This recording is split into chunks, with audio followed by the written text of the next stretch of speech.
they should have drafted more engage or whatever. But at the same time, you know, we can't fault Splyce for their opponent's mistakes. Absolutely. Right? And I think Splyce thus far has kind of checked all the boxes you can ask. And I'm really excited to see how well they can perform here against FunPlus, because if you take down them, then really Splyce could easily be taking top of the table in this group. And I think that is a very exciting prospect for all of the LEC fans. Stop selling my LMS boys J team short, man. There's no way are they the favorites if they win this game. However, they could go too. I do think that they have got a really great draft so far for what they're being put together. I was going to say, guys, there has been a draft that's been happening this entire time. FunPlus Phoenix on our blue side here, as they are going to lock in the Kaiser, and a lot of LPL fans have now clinched just a little bit, because we have the shotgun back on forward, and LWX certainly did not look like the greatest performer in their previous game. But can they now about face and fix this one and give LWX a chance to show us exactly what he's capable of? Yeah, and that's what we're going to have to find out. But Doembe locking in his rise. This is something he is famous for in the LPL,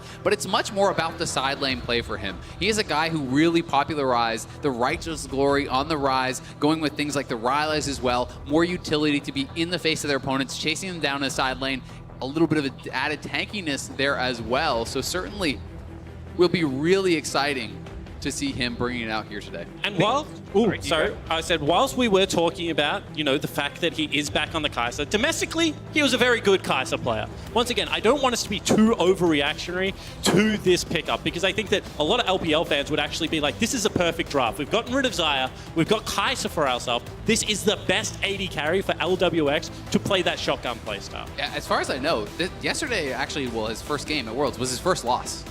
Yeah. On it, right? He was, I believe, 10-0 coming into Worlds on the Kaiser. So certainly, you know, that is his bread and butter. And we'll have to see if he can perform well here today. Well, the respect for Crisp is coming in as the Alistair and the Blitzcrank both banned away. So far, it's been Ming of the Chinese supports that's really liked the Blitzcrank. In fact, in 100% of his games, he's picked that one up as FPX going to be targeting that AD carry position. It's going to be the Jhin and the Ezreal taken away from Kobe, as we're going to look towards the fourth pickup. I do want to talk about Splyce here just a little bit, because Xerxes, fantastic on the Gragas. Vizicachi, we know, very shallow champion pool, but one of those champions is definitely the Gangplank. They are very happy with what they have at the moment, and Tristana locked in. A lot of flexibility now for Splyce. Yeah, it certainly is. And, you know, while you would normally think of Tristana as kind of the solo lane pick, regionally at least, Splyce did use it as a bot laner there for Kabe. So I would be interested to see, is it actually going to be a flex pick for them, or will it simply be that bottom lane pick? And Leona, a pretty bold choice, I have to say, into Thresh. I do think if North Scarin is on point, you can flay out a lot of the Zenith Blades and deny some of these potential all-ins, which could make it difficult for that Leona to really find a lot of success. And I do think that that is similar to the matchup that you see against Nautilus. However, what we saw yesterday when Mickey picked up the Leona was a masterclass in how to take over one of those games. And this is an old school counter pick if this is mid lane Viger. However, could potentially still be in the AD carry position. Yeah, Baby Cage and Box actually very similar size. So kind of fun for controlling space. I got nothing to say to that. But what do you mean? Well, it's going to be mid. I am expecting. As I said, Kabe, traditionally the Tristana player for the team, but not even just in the Rise, which it is a great pick into. I just think, you know, when you're looking over at the FunPlus composition, short range AD, 3 melee champions, Rise is relatively short range as well, and that just complicates so many of the team fights when you are trying to dive forward. It's so much protection there for the Tristana, as well as that Gangplank, and it is in fact actually going to be the Veigar bot there for Kobe. Thankfully, I get to see my Event Horizon and Box combination earlier on into this game, as it is going to be Kobe picking up that Viger. So far, we have seen Viger's played in the carry position on the bottom side of the map thus far. The thing I like about FunPlus Phoenix's composition is that there's damage coming out from multiple areas. So it's not just going to be all about LWX as we get into our third game of the day.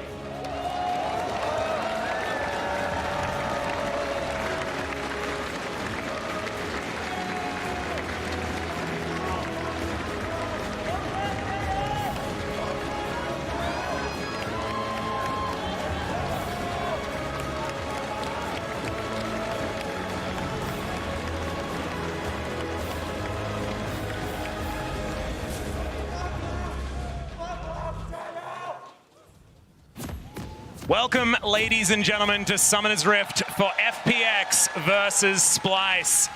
The Chinese #1 seed, FPX, really did get the hearts of so many fans over in the LPL with their unique style, but now Splyce, they make their way up through the play-ins. They narrowly make it in after a bout against UOL that took them the whole distance, now trying to escape from that 0-1 scoreline. And I think that FPX have recognized some of the deficiencies in their comp. As you were pointing out, getting into this game, Atlas, some more damage there to be able to play what has been a more spread out meta and unwillingness of teams to be able to move and fight you at times. However, I do want to talk about the control on the Splyce comp. I always talk about this, but when you have something else that is good as disengage with Gragas, you have so many options in being able to go forward and backwards in these compositions. The reason I value... Hold the thought. Yeah, Tiang could search for a Q, but Humanoid's going to be able to walk away. Okay, the reason I value Gragas so high is because he has one of the best abilities of going forward and backwards in these compositions. And I think you were hitting on it, Azael, but the range of the Tristana, coupled with a Thresh, coupled with a Viger, is going to make Humanoid so hard to deal with as this game progresses. It certainly is, but where I'm kind of most interested is, with this exhaust rise, traditionally you think of Domeby's rise as kind of that side lane split push threat. Will he still be able to feel confident to be going to the side lanes, not bringing TP? Because you would want to say Rise wins the 1v1 against GP at pretty much all stages. You certainly can win the 1v1 in the side lane against a Tristana. Gimgoon looking like he's winning the 1v1 against Vizicachi at the moment, but after the minions have got their word in, it is going to be pretty even. Continue. I agree with you, and I think additionally, given the fact that we've seen Doinby build into Righteous so often, and he is going to be against double AD solo lane, so that build will make a lot of sense. What I was going to mention with the heavy trading in the top lane is the fact that this pretty much invites jungle intervention early, and I like the path that Xerxes has gone for that. He's been able to pick himself up. His blue buff moving towards the top side of the map, just shadowing Chachi up there and making sure that this is going to be an isolated 1v1. And the sustain from Gangplank through grass, through that corrupting potion and biscuits makes this form of trade pattern really nice for the Gangplank early. Yeah, I completely agree, right? When you're trading out that flash charge for health potion, that is great for the Gangplank. And if Renekton ever loses control of that minion wave, it starts to get really difficult to farm because you're getting farmed out by these grass procs, but a nice hook here. Yeah, max range hook, Dark Matter comes down, Crisp half health, absolutely fine though. That's what I was going to say, because it's all about the trading pattern. When you trade as a Gangplank, it's just a single target ability that gives you the health back. When you're Renekton, you have to play in the wave, you have to be able to use that Q on the champion, but as well as the minions to be able to sustain yourself up. And you can see now he's pushing, and Xerxes here. Fantastic positioning. The flash forward from Gimgoon just gets first blood solo. That's how you escape the gang, because he's not going to escape it for too long, but still, you'll take those. Yeah, certainly will. The only problem here is his wave is not in a great spot. That's a full HP cannon. Unfortunately for Vizicachi, that minion does get into the wave there and into the turret. But, Gimgoon now is kind of pressured to actually go back and TP. It is going to be a 2v2 as they meet in the mid lane here. The Sonic Wave is going to connect as Humanoid flashes, but doesn't get far enough. Teleport in now from FPX as they are trying to commit. But Xerxes with the body slam with the flash gets himself towards his top laner and to relative safety. And FPX fans would have big smiles already, that early game proactivity. And we mentioned the fact that, top lane is frozen, but now Humanoid's wave is just destroyed. It's going to be eaten by that turret. Take another look at this first blood. This is just Gimgoon understanding that he's probably in threat and he needs to trade aggressively if he's going to win out on this. Yeah, I completely agree. Vizicachi, it seemed like he was trying to bait that for the Gragas, but underestimating perhaps the limits of that Renekton. And had this mid lane scuffle not actually occurred, this pulls Gragas down, which allows the safety of knowing you can go back to that top lane. But this is just a nice play here from Doemb and Tien, who is, in my opinion, probably the best LPL jungler this year, someone who certainly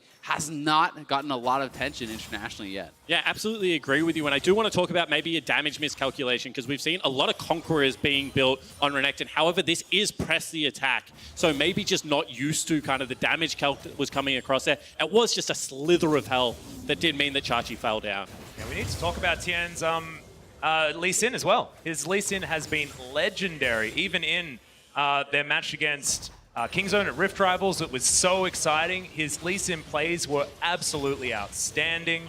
Really exciting to see, and this is exciting as well as Humanoid down towards the bottom side. The man in question is forced underneath this turret. The baby cage is beautiful. The double play back, and they're executed as Splyce, a gorgeous turret dive. They're not even done yet now as Crisp underneath here, and he's just getting baited around all too easily taken down as Splyce with 4 members. Very comfortable under the turret. Turn off the nameplates and tell me which team is which, because that is an FPX play. The 4-man bot dive was their bread and butter throughout the LPL all year long, and Splyce making it happen. That was beautiful use of that box from the Veigar. Yeah, Doinby now heading top lane. However, I do want to say that that's another clanger from LWX. He flashed into the body slam. Hold the thought, however. Yeah, looking for a dive here. The teleport going to come in from Splyce to try and defend their top laner. Vizicachi still looking for it as Doinby. Turret shot is going to follow him. Does have that AoE damage, of course, when you do get that spell flux down, but isn't going to get baited in. Just trying to clear out some minions, and Splyce do ease the tension as we have a look at the replay of the bot lane dive. So you already know this is happening because you have the Predator, and LWX flashing over the baby cage is so much damage guaranteed now by the Gragas. I've got to say, though, that's damned if you do, damned if you don't, because he flashed the hook, and if you get hit by that hook, I think you are doomed no matter what. So then save the summoner spell so you can lane for the next 5 minutes, because right now that is now the most repeatable play in League of Legends. You've got Flash available on Norsca and you have it available on Kobe. They can guarantee both forms of CC now, and LWX, he's in big trouble. Yep, possible Flash cages available now for Kobe if he wants them. We'll be checking in with that bottom lane relatively soon as Doinby makes his way back mid. The phase rush online on this rise, able to catch up with people during this mid-game. We'll see whether FPX is going to be able to get that one done as Tian makes his way towards the top side. Vizicachi ults the wave. He now can't use it as Tian just completely throws the Q away. And that's going to allow Vizicachi to survive as Crisp now just hanging around in the cage is going to survive. Thankfully, the duration of the Eclipse going to be helpful as Norscarin searching for a Q, but not even going to look for it.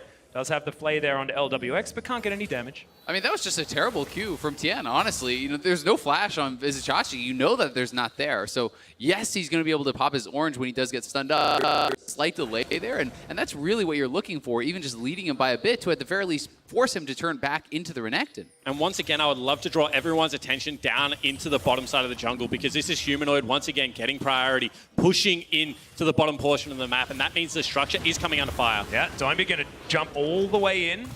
It's Humanoid, in fact, as Doinby is going to get shut up. The explosive charge is going to go off and not going to find too much, but they do get the exhaust out from Humanoid.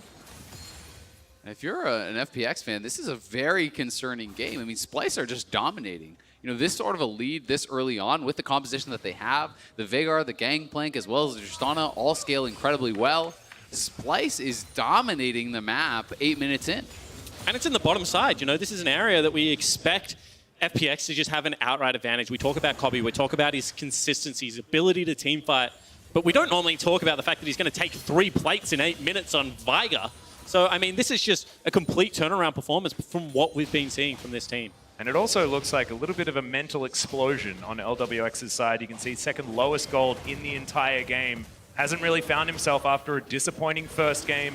You mentioned Isaac, he's very comfortable on this pick, but hasn't been able to transition it to the world stage. Is now FPX setting themselves up for a dive on the top side of the map. Vizicachi knows exactly what's going on. The kickback, that Q's going to land as Doinby should be able to grab the kill, but it's Gimgoon delivered it on the Renekton. And why is everyone burning Flash when they're dead? That's another summoner spell where there is no way Chachi is living. They all have Flash be able to follow up and chase him down after the fact. I think that these weak side plays have just been very lackluster so far from these teams. Yeah, certainly the case, and you know, he is going to go down. It is going to be FPX taking some plates up here on the top side, but definitely not all bad for Splyces. They take the Dragon. They will get first turret here still. You know, Xerxes able to take away some of the jungle camps here on that bottom side.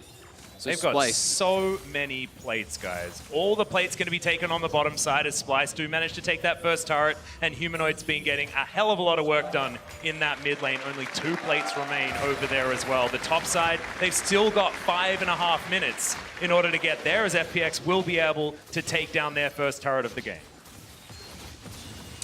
However, bottom lane is pushing back to Splyce right now. So CS is being lost on the map. If you are FPX, you're not farming all 3 waves. That is shared gold amongst 3 carries. And you have to say the isolated gold onto Humanoid as well as Kobe at this stage is certainly beneficial. Not only are they 1,500 gold in the lead, but the specific carries they're on is probably accelerating them to maybe not where you would expect them to be at this early start of the game. Yeah, the Hextech GLP also, you know, coming through here for Kabe, and that is really where this Veigar pick starts to really turn on, right? You have such an incredibly large slow with that. It's not every day you see a support soloing out the Scuttler there.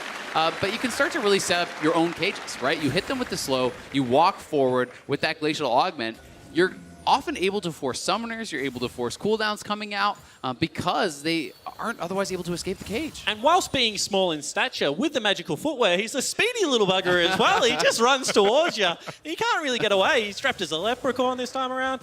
But I do like the topside control from Splyce. They've been able to get so much done on the bottom side of the map. They have Gangplank's ultimate available once again. So setting up around the Herald, especially with the priority they've been able to gain over mid lane and top lane, means this should be a free objective. Yep, Splyce going to be able to confirm that one for you there, Spawn.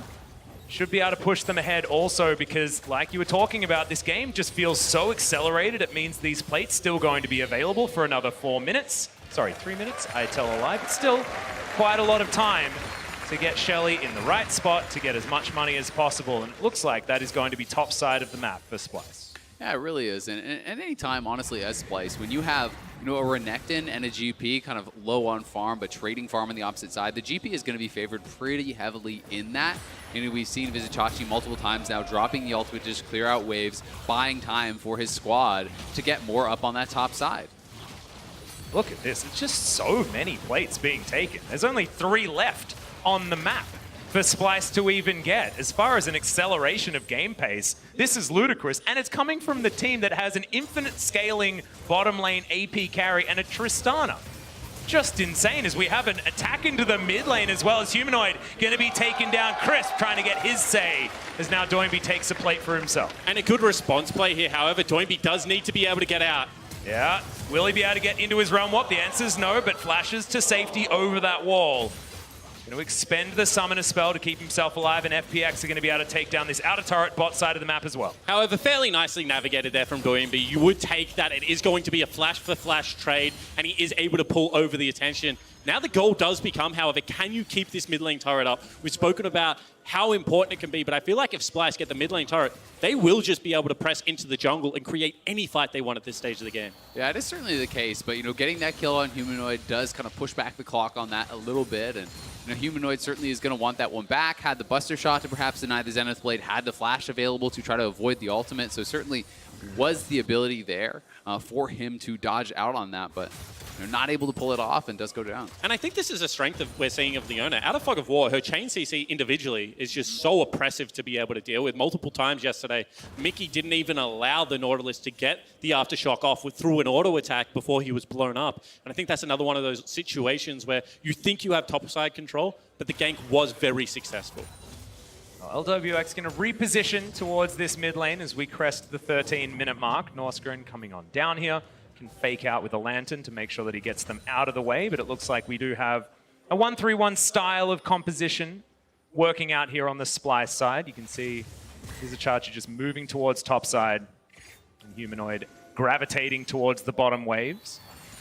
Yeah, and while I think, Splyce are happy to sit in the side lanes for now, eventually this team comp is going to want to group up, right? That is where they are most successful. GP can hold waves, but they are not going to win this game, through side lane pressure, whereas I think there's going to be more pressure on Doinby to be getting things done with that, but because he's not playing teleport, it becomes incredibly risky, right? You see Doinby showing up on the top side as the dragon spawns. Well, guess what? That Splyce is for free. They know that there's no chance of a contest. So, especially once you get past that 20-minute mark, without teleport, you're often in pro play just forced to stick with your team. However, he is going to be able to generate a lot of kill threat for himself, and I think that's how he has to play the game. He's the one member on his lineup that isn't set significantly behind, is equal with his counterpart, and needs to be able to have a classic Doinby game of being able to facilitate plays through very fast rotations and creative use of that Rise ultimate, because I agree, it doesn't go as far, but at this stage you can see topside control, maybe a play onto Veigar, something like that is still available. Yep, and Doinby going to be able to steal away the red buff pretty comfortably as well. So he's going to get over that wall,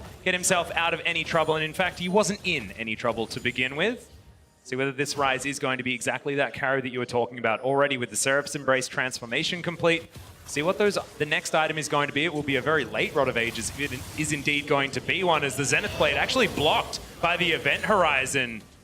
As FPX hold onto that turret, but someone's got to breathe on it on Splyce's side to take that one down. And maybe the first time ever that you've been like, thank goodness for Event Horizon as Leona, because otherwise he was zooming into the enemy team there. Definitely would have fallen down, I feel. You can see they really want this turret. Well, there's the Solar Flare. Does get the stun there onto Xerxes, but once again, another Event Horizon's going to be working out as Tien's going to take that one. The box now comes in. The zone controls there as LWX once again presses the R button quite early, but this time it's going to work out. The shutdown, but the Event Horizon's there. The barrel is stunning right into the waiting arms of Splyce, and they even it all out. And you can see just how strong that zone control is for Splyce. Not only the Event Horizon, but the Glacial Augment, and now Doenby locked in here as well. Kabe playing it out very, very well on this mage bot. And that was a genuine 4v5. Gangplank didn't even rotate into the fight, just dropped the ultimate, created another zone, and now is continuing to farm up. You can see that he's 22 CS above his counterpart. And as we take another look at this is just why you cannot come from one direction versus this team, because the amount of zone control available for the Viger and the inability to dash through it, not to mention the Flay, the Gangplank ultimate, the box. There's just so many tools to successfully disengage. I mean, even the slow, look at LWX trying to disengage away from that while slowed up by the Glacial Augment. He can barely move. And then the cage comes back up again, a nice ult in, and the shutdown going over to Kabe, who is very, very rich at this point in the game. You know, richest member sitting at 7,700 gold ahead, 2,500 up on LWX. Glad we got to see it tick over to 7777 as well. That was very, very cool. But Noskarin also played that last fight about as optimally as you possibly could as the one person on the team that died, right? He managed to buy so much time, so much space, waited for that Event Horizon cooldown, and delivered the top laner over to Splyce. Really beautiful stuff from a man that has had a bit of criticism recently. Yeah, I certainly agree with you. And I think that on the one, hold the thought. Possible fight going to come in here as the face check from Humanoid. Not quite enough damage for the 100% from Tien, but he is going to get that safeguard. Buster shot, but trades! Lands that Q! That was a beautiful one! And the FPX jungler's going to get it. Doenby also picks up an assist, but that was all Tien as we do get the root, but the rest of Splyce are going to come in. Doenby trying to be that one-man army. The box is down, the Event Horizon in, the space trying to be controlled, but Doenby doesn't care. Now Tien finds Vizichachi as Crisp is going to get on top as well. Doenby's distracted, looking for the pirate, but takes the lantern, and the Void Seeker is going to be blocked by the minion wave. Splyce narrowly avoid disaster. Yeah, Doenby flexing those muscles, showing off the righteous glory here for the first time, catching up to Humanoid, taking him down, and then just straight up fighting his way out of what looked like it was going to be a great TP flank from Vizichachi. And because of the way Ryze's kits work, you know, the repetitive shields, the fact that you have so much mana for the Saros, he is so deceptively tanky at this stage of the game with the Mercury treads, with that Righteous Glory. You can see they did not want to prioritize him, but he just 1v3s the back end of the fight, is able to create so much distance for everyone else to be able to turn on Chachi. And this is the Doenby build at work as we have a look at the face check one more time. Tien playing this about as perfectly as you can. Yeah, certainly did. However, I'm not sure I agree with kicking him towards a wall when you have a ward available. But from this point, actually, we're not going to see the rest of it. It was all about Doenby being able to turn around with that machine gun rise. Well, now Splyce going to try and reset this map. You can see they have about 1,000 gold lead, which is approximately nothing. Ladies and gentlemen, see whether FPX can pull things back. It is 3 turrets to 2. So as far as control of the map, Splyce are going to be ahead. However, whilst we've been talking about the fact that Splyce have this individual, this team-wide lead, Doenby as an individual is now 50 CS up over his counterpoint. Whilst he can't join every fight, majority of action has been around him so far, and I expect him to continue to play that top side of the map and control the area. I definitely do, and I think that's why it's going to be up to Splyce to fight away from Doenby, right? You attack the other side of the map, knowing he doesn't have the teleport. Park Gangplank, allow him to drop ultimates defensively, allow him to just be the one to wave clear, and try to stay away from that rise, because if he is not in the fight, Splyce are massively ahead. Well, Splyce are going to move on to this Mountain Drake as well, flexing like you say. Their advantage as Tien's going to land a Q, but he's going to get hit by the hook. Just destroyed where he stands. The rest of Splyce able to get out of there, but do they even want to as they're winning this fight? Solar Flare is decent, but Humanoid says goodbye, Leona. And Kimgoon has to run the hell out of the way. Humanoid says no as he flashes after him. The exhaust is going to come in. And now the Crocodile gets into Fog of War, but he's not going to save himself from the Death Chamber. Xerxes, cool guys don't look at explosions as he turns him into a handbag. And once again, it is the zone control of the Splyce comp reigning supreme. You can see the layering of CC, the inability to get in onto that backline, and the superior range of Tristana, just unstoppable in these fights. Yeah, it was what looked like a clever engage there from FPX as they sent Crisp into the backline, utilizing Doembe's ultimate, but Tien on the other side, you know, it's supposed to be this pincer move, right? Where Crisp is coming in from the back, but Tien gets hooked up and just absolutely exploded before he can do much of anything. LWX is slowed by the Glacial Augment on the outside of the fight and really just cannot get there to dish out the damage. Both Doembe and LWX were limping towards the members of Splyce. But you can see the power of New Riser's kit and the ability to teamfight on this champion. Previously, it would have taken 2 iterations of that Q to spread the flux. It was forcing multiple flashes away from the zone of the teamfight, because otherwise Doembe's damage would have been so much higher. Well, we'll see whether Doembe can get it back, because 1,000 damage isn't going to do it. This might. As Vizichachi takes a bit there, as Tien's going to find Xerxes, but has to safeguard to get himself over the wall. Baron now on the minds of Splyce as they're 2,000 gold in the lead, and they have a hell of a lot of damage. However, you do now have a small window where you have teleport advantage, and it is actually going to be the Renekton able to put out a lot of side lane pressure. So I'm interested to see how Splyce respond to that. Right now, it looks like a push down mid lane. Yep, and now Kobe with the Spooky Ghosts. He's got the Super Soaker, he has his Timepiece as well. He's got all the activatable items that you want as this Glacial Augment Viger. It's so difficult to close the distance on this guy. Also so hard to sneak up on him because of those ghosts that rocket out. Yeah, it certainly is. And it feels like for now, you know, FPX are the ones kind of feeling the pressure to be engaging. And anytime you're going to be engaging, it just makes the Vigorous job so easy. You know, utilizing that box defensively is much easier than it is to kind of find the offensive picks, even though you can still do it with that Glacial Augment. And Splyce is just pulling further and further ahead. Now over 3,000 gold up. They have 3 dragons to nothing, and they are working towards, you know, this kind of late game stage. And they've taken everything they want for now. I mean, soon the responsibility will pass to Humanoid. And Humanoid is so much of a reason why I feel like Splyce have such a terrific early game. Hold the thought, are they going to go for this one? They have cheated members over. However, it does look like Recall is going to complete here. And so if Humanoid does get one more item, he gets that Rapid Fire Cannon, all of a sudden, sieging becomes a breeze on this composition. You just set Humanoid up as your turret, you defend him with your multiple boxes, as you were saying before the game, and no one can engage on it.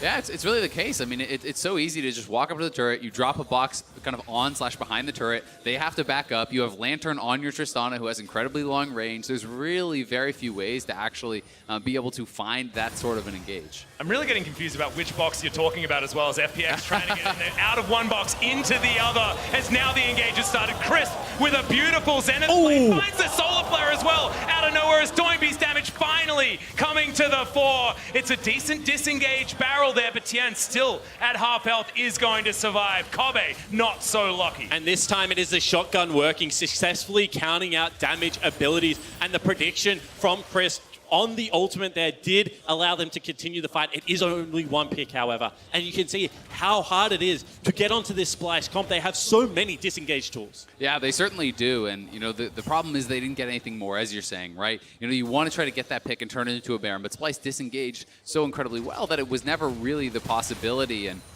every moment that passes, it is Humanoid getting closer and closer to those additional items. Well, Kobe's going to respawn, teleports to the mid lane, and now 5 members of Splyce once again are going to be grouped up, and FPX are going to back away. And now, because there wasn't a tempo reset that came out from Tien as a jungler, Splyce feel like they actually have the superior health numbers and can set up for this Baron. It's going to be an approach from the jungle. This is exactly how Splyce wants to play the fights. Yeah, it's already down to half health. No Killer Instinct available as Splyce continue to have control of these fights. Event Horizon now on cooldown. FPX with an opportunity, but they're not going to go for it. The Baron going to reset, and Splyce going to back away for now. Yeah, I think smart call there from Splyce with Doembe threatening the flank. It could have been very difficult as you know, the Veigar cage was down and they could have kind of collapsed from multiple sides. You can see the Rylai's now coming through here from Doembe. Again, this is a little bit of his flair showing through. He really does enjoy the combo of the Righteous Glory and the Rylai's, speed himself up, slow them down, and play these kind of skirmish-heavy games where you are chasing down people and utilizing your damage that is going to really shine through in these extended fights. Will mean that Leandri's damage going to be ridiculous when it comes in next item as well. So Doembe with the extra health from that as well, and the fact that you can shred health bars. Certainly going to mean that Doinby's going to be a tanky man and certainly a threat on this map as well. I also just love it into something like a Gangplank because normally Gangplank successfully disengages from Ryze so easily. You prep a keg and then you just eat the oranges when you get that empowered CC. However, certainly is going to be in range of being chased down now that the itemization has come across. I feel like itemization is something that looks to be solved. However, potential trades. Splyce might just be going for the Baron here. You know, this is a pretty big commitment. Warp, FPX going to get to the mid lane at least as Splyce took way too long to start off this Baron. You can see FPX know exactly what's going on as they have the Rift Scuttle vision. Splyce are going to back away, get themselves into this brush as the cage.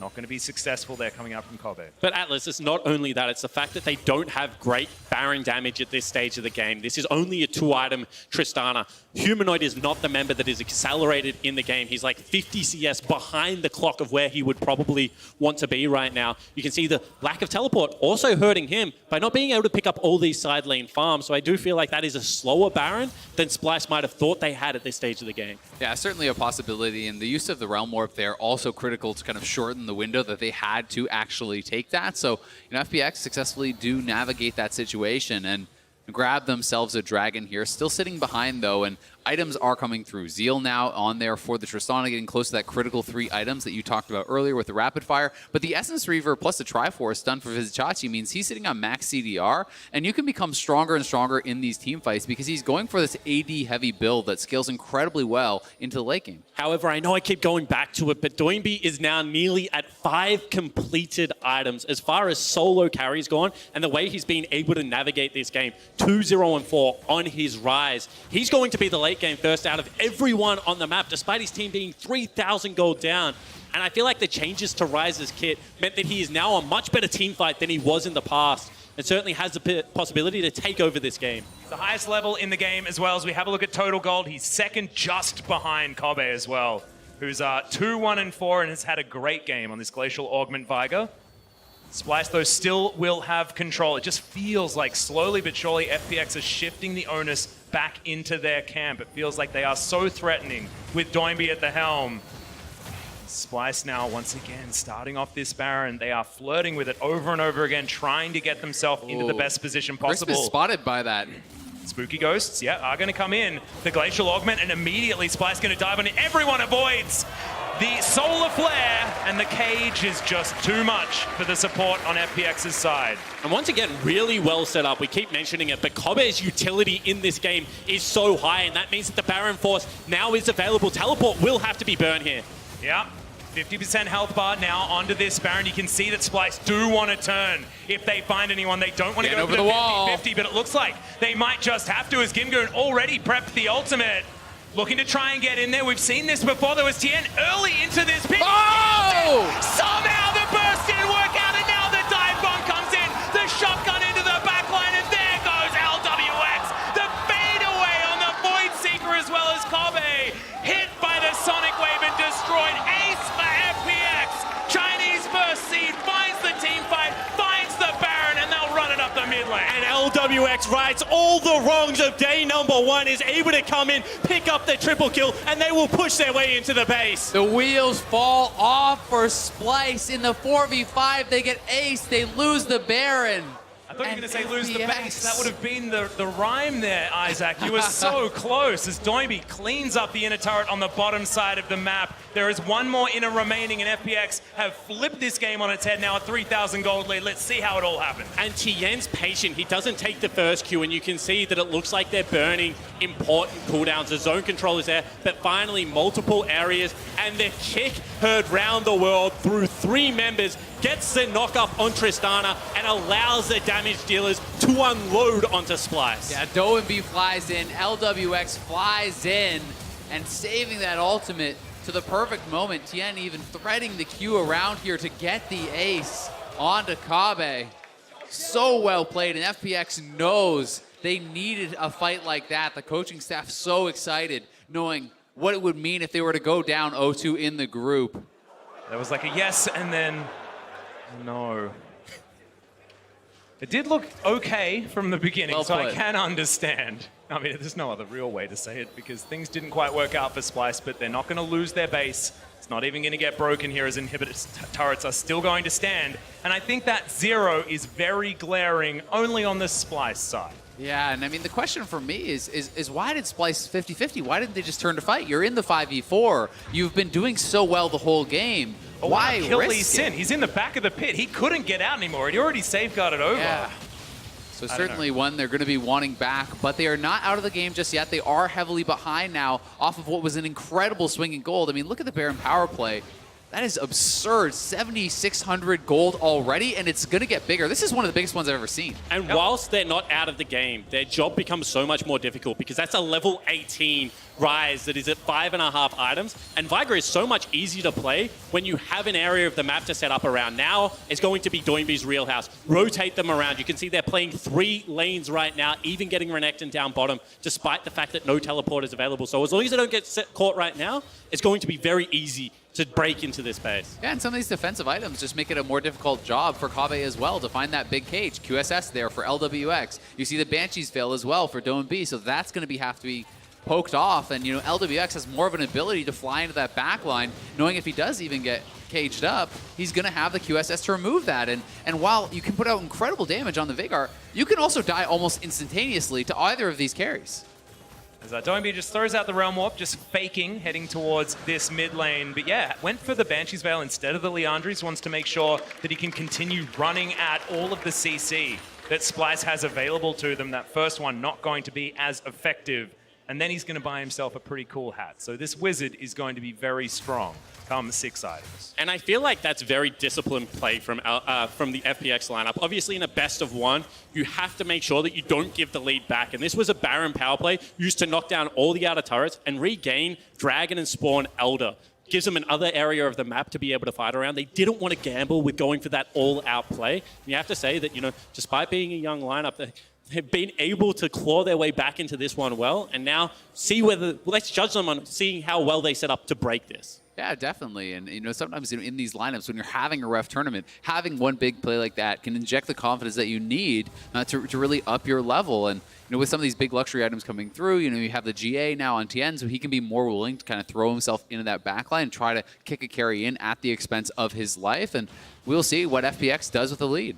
And you can see, like, at the top of your screen, you see the 0-1 for FPX and the 1-0 for Splyce. And you might be thinking, well, FPX should be the weaker team. That is not how we should be looking at this match. Because FPX are coming in as China's first seed. They had an amazing season. And yes, they have a unique playstyle. Yes, they play around some really weird stuff that Doinby likes to throw out, some dark technology, if you will, but they have done it with aplomb for most of the year, and they deserve the respect and are finally showing us here in their second game at World. And that's why it was never going to really be LWX's performance that sealed the deal for me on this team. It was going to be whether Doinby can have the standout performances that he needs. LWX is just a cleanup crew. He's a janitor that takes care of business after everyone else has thrown the party. And that's what we saw in the last team fight. Tien starting it off, Doinby with the big burst damage, and then it's just about the Kai'Sa being able to take down the low health members. Yeah, he clicks on heads pretty well, does LWX. Pretty good at being that farmer for the last remaining kills, and it's all about Doinby and how he can pair with his jungler. Because you're right, Tien is a fantastic player and has shown